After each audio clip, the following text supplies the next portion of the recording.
예, 안녕하세요. 자, 오늘은요, 22번 문제를 풀어볼 겁니다. 22번. 자, 여러분들이 지금 오늘이, 이제, 12시가 넘었으니까 이제 3월 2일이 되는 거죠. 그죠? 3월 2일이 됐는데, 시험이 지금 얼마 안 남았습니다. 14일날 시험인데, 어떻게 해서라도 좀 뭔가 도움이 돼야 된다는 생각에, 일념하에, 이 새벽 시간에도 좀 뭔가 하나를 좀 넣어드리고 싶어서, 이렇게 시간을 마련했습니다.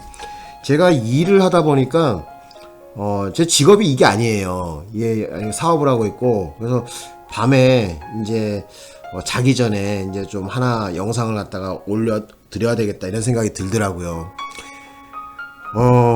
뭐 여러분도 초조하고 또 뭐 시험 준비 잘 안 되고 떨어지고 이러면 또 마음 속상하고 막 그렇잖아요. 그죠? 그래서 전국 어디선가 제 방송을 듣고 또 공부하실 분이 있다 이런 생각에 또 영상을 올려봅니다. 공부하실 때 너무 조바심을 내도 안 되고요. 그렇다고 너무 여유를 가져도 안 돼요. 항상 그것이 반반씩 적정한 이런 균형을 가졌을 때 좋은 점수가 나오거든요. 그래서 너무 조급해 갖고 막 경찰학 공부하다가 뭐 형사소송법 피다가 막 또 뭐 그러다가 또 형법 피다가 그 다음에 또 헌법 피다 이러면 안 돼. 예를 들어서 오늘 나는 밥 먹는 시간을 기준으로 해갖고 나눴어요 공부하는 거를. 그래서 오전에는 뭐 예를 들어서 형사소송법을 공부하고 오후에는 형법을 공부하고 그러니까 점심 먹고 나서 그리고 저녁 시간에는 뭐 헌법을 공부한다든지 경찰학을 공부한다든지 이런 식으로 작전을 짜갖고 공부를 하셔야지 돼요. 그리고 지금 시험이 얼마 안 남았기 때문에 두꺼운 책이라든지 뭐 이런 건 전부 다 넣어 놓으시고 기출문제만 책상 위에 딱 얹어놔. 다른 거 얹어놓지 말고. 되셨나요? 자, 그러면 오늘 변호사 시험 기출문제 22번 문제를 한번 풀어보겠습니다. 읽어볼게요. 자, 22번 압수수색 집행에서 참여권에 관한 설명 중 옳지 않은 걸 고르래요. 그러니까 정답은 몇 번이냐면은 4번이 정답이에요. 일단 4번이라고 일단 적어 놓으시고요. 자, 그러면 나머지 정답이 안 되는 걸 하나하나 보겠습니다. 타인의 주거, 간수자 있는 가옥, 건조물, 항공기 또는 선박, 차량 안에서 압수수색 영장을 집행할 때 주거주 등 또는 이웃 등이 참여하였다고 하더라도 그 참여자에게 참여 능력이 없거나 부족한 경우에는 압수수색 영장의 집행은 위법하다 이렇게 나와 있죠. 이게 맞는 얘기입니다. 그래서 아무리 그 뭐라 그러죠? 그 인거인 그 주거에 이웃을 참여시켜 갖고 압수수색을 한다고 하더라도 그죠? 그 참여자에게 그죠? 그 참여 능력이 없는 경우 있죠. 약간 뭐 심신미약자라든지 심신 뭐 상실자라든지 뭐 이런 의사 능력이 제대로 갖춰지지 않은 사람을 참여시키면 안 되겠죠? 그죠? 맨정신인 사람은 참여시키라 이 얘기야.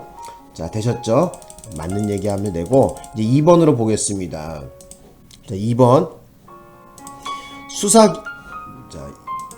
수사기관은 강제처분이 법률상 의료인이 아닌 자가 수행할 수 없는 의료행위를 수반하는 경우나 단순한 기술적 사실적 보조가 필요한 경우 등 사법경찰 관리의 엄격한 감시 감독하에 제3자의 집행 조력이 정당화될 수 있는 예외적인 경우가 아닌 이상 압수수색 현장에 형사소송법상 참여권자나 참여할 수 있도록 규정된 사람 이외의 사람을 참여시킬 수 없다 이렇게 나와 있어요. 맞습니다.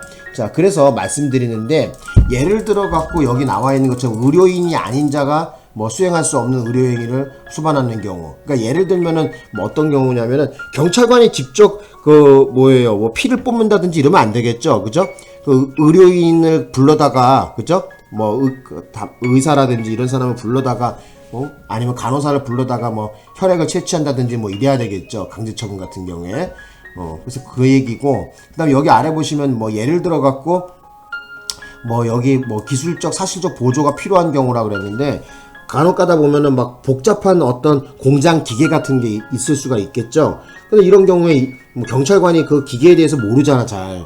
그래서 이 경우에는 그 업무를 압수수색의 업무를 보조할 수 있는 그 담당 기술자가 옆에 참여해 갖고 좀 도와줄 수는 있는 거죠. 자, 그래서 여기 나와 있는 것처럼 그죠? 이런 경우가 아니고 뭐 엉뚱한 사람 참여시키면 안 된다는 거야. 그래서 참여권자가 참여할 수 있도록 해야 되고 규정된 사람 이외에 참여시킬 수는 없어요. 그죠? 뭐 전혀 상관도 없는 사람, 엉뚱한 사람, 땡뚱한 사람을 갖다 끼울 수도 없는 것이고, 그래서 그런 필요성이 있을 때 가능하다 이렇게 보시면 되고요. 3번 해보겠습니다. 의사능력이 있어 미성년자에 대한 압수수색 영장을 집행할 때, 여기까지 끊어보자고. 지금 아무리 미성년자라고 하더라도 있잖아요, 의사능력이 있다는 거예요 지금. 그죠? 자, 이런 경우에 이 사람을 참여시켜야 되겠죠. 미성년자라도 참여시켜야 되겠죠. 미성년자에게 영장 집행 절차에 참여할 기회가 보장되어야 하므로, 그렇죠, 그 친권자에게 참여의 기회가 보장되었다는 이유만으로 압수수색에 적법하게 되는 것은 아니다. 맞는 얘기입니다. 그래서 만약에 그 피압수자가 미성년자인 경우가 있을 수가 있겠죠. 근데 의사능력이 있다면은 반드시 이 양반을 갖다가 참여시켜야 됩니다. 그 부모에게, 그 친권자 부모를 참여시켰다고 해갖고, 그죠? 그것이 적법하게 되는 건 아니에요. 그래서 의사능력이 있는 미성년자라고 한다면은 그 미성년자를 참여시켜야 됩니다. 예를 들어서 뭐 중학생이나 고등학생 같은 경우가 가능한 해당 사항이 있겠죠. 그죠? 뭐 도둑질을 했다든지 아니면은 뭐 성범죄를 저질렀다든지 뭐 어떤 범죄를 저질렀을 때 그 의사능력이 있는 미성년자라고 한다면은 압수수색 할 때 그 부모를 뭐 참여시켰다고 해갖고 적법하게 되는 건 아니에요. 그래서 어쨌든 의사능력이 있는 미성년자라고 한다면은 그 양반을 참여시켜야 됩니다. 그 애를. 자, 이제 4번 해보겠습니다. 4번에 보면은, 자, 4번에 가보자. 자, 4번에 보면 요게 틀렸거든요, 요게. 자, 봅시다. 압수수색 영장의 집행에서 자, 일단 읽어볼게, 이거.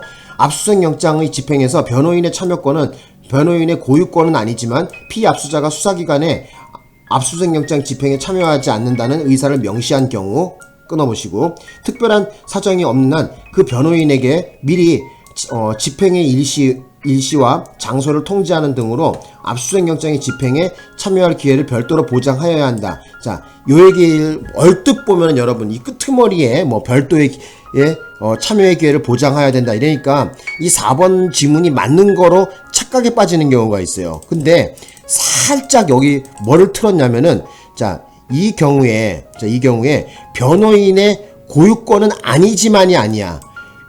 변호인의 고유권입니다.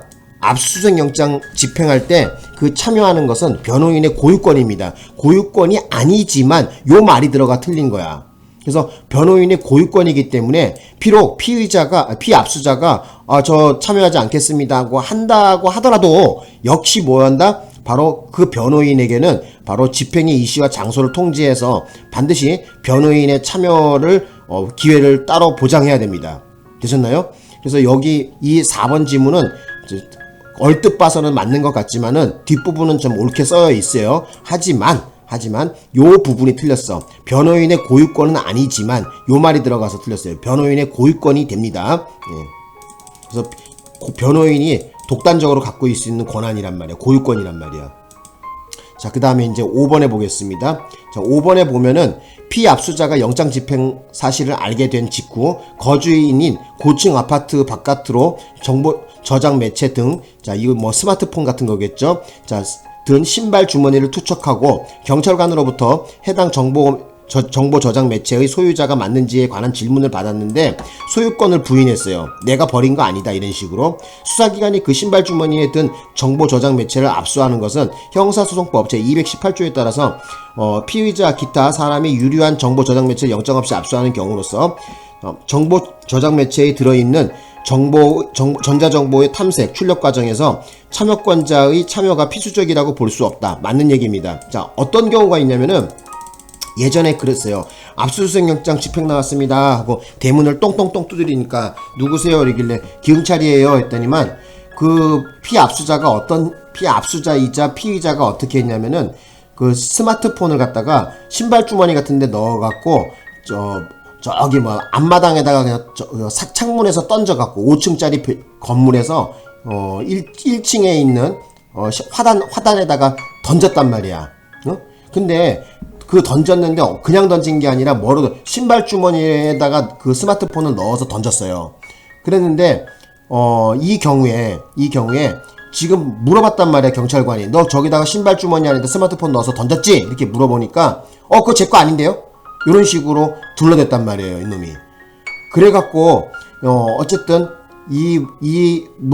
신발 주머니에 든 스마트폰을 갖다가 어쨌든 압수를 해야 되는데, 자, 그 근거는 어떻게 나와 있냐면은 형사소송법 제 218조에 따라서 지금 나와 있는 유류물이 되는 거거든요. 그렇게 되면은 자기가 주인이 아니라고 또 거기서 얘기했잖아. 그죠? 그렇기 때문에 형사소송법 218조에는 뭘 규정하고 있냐면 유류물과 그 다음에 또 유류물하고 그 다음에 이미 제출물을 규정하고 있어요. 그래서 이 경우에는 뭐로 바뀌냐면은 자기가 소유권을 부인했다며 지금 여기, 그죠? 그랬기 때문에 유류물이 되는 거야.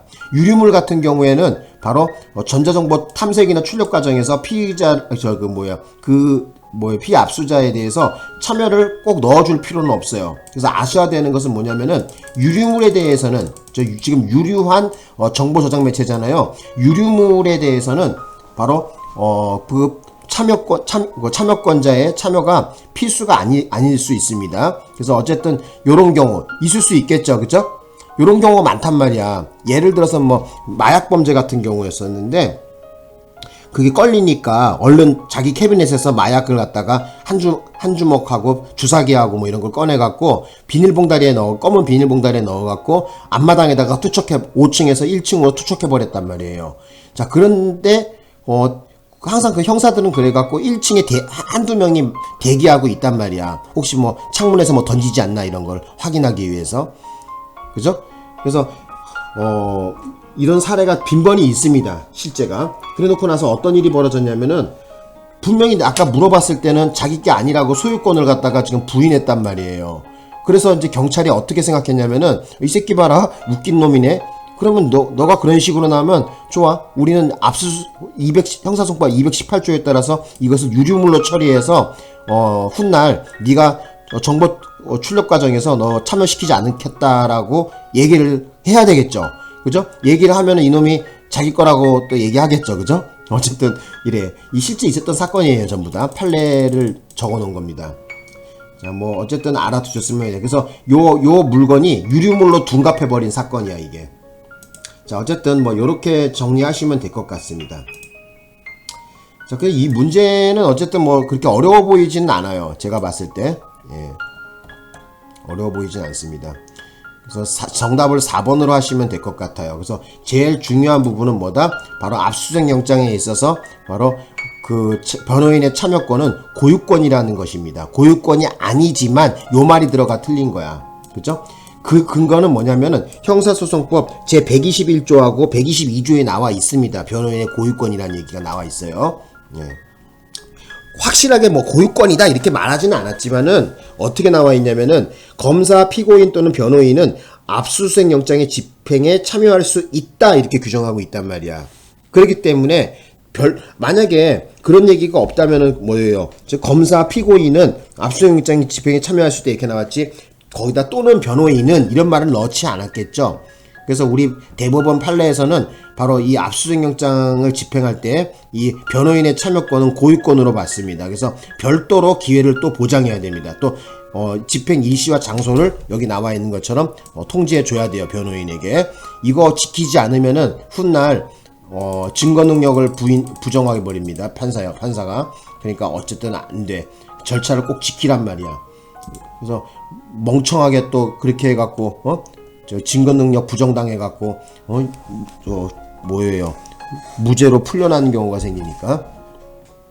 자, 어쨌든 뭐 오늘 요 정도 수업 할까요? 그러면 예, 마치겠습니다. 고맙습니다.